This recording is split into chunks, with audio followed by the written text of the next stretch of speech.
যুব সমাজে ৩০ থেকে ৩৫ বছর আগে বিবাহ করলে বিভিন্ন সমালোচনার সম্মুখীন হতে হয়। একটু খেয়াল করে শুনবেন, যুব সমাজে ৩০ থেকে ৩৫ বছর আগে বিবাহ করলে বিভিন্ন সমালোচনার সম্মুখীন হতে হয়। অথচ ওই সমাজে ১৮ থেকে ২০ বছরের ছেলেমেয়েরা একাধিক অবৈধ সম্পর্কে জড়াইলেও ওইটাই সমাজের ইগনোর করে চলতে হয়।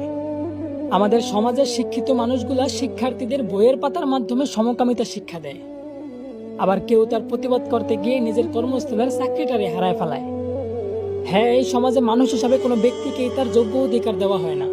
টাকা পয়সা আর ক্ষমতা আছে তো আপনি সমাজের নেতা, আর না থাকলে মানুষ বলেই গণ্য করা হয় না। আমরা এই আলোময় পৃথিবীতে চলার জন্য উচ্চ শিক্ষিত হইতে বিভিন্ন দেশ বিদেশ যাইতেও দ্বিধাবোধ করি না, অথচ অন্ধকার কবরে চলার জন্য কোরআনের শিক্ষাটাই এই সমাজ থেকে নেওয়া হয় না। তো বলি, এই যে সমাজের লোকজন নিজেদের ছেলে মেয়ের বিয়ের জন্য এই অকুশল সমাজ থেকে আবার একজন সামাজিক ছেলে বা মেয়ে খুঁজলেন। আচ্ছা, এই বিষয়টা কেমন হলো না, যে নিজেদের হাতেই সমাজের পরিবেশ নষ্ট করিয়া আবার ওই সমাজেই গাছ লাগিয়ে পরিবেশ বাঁচাইতে বললেন।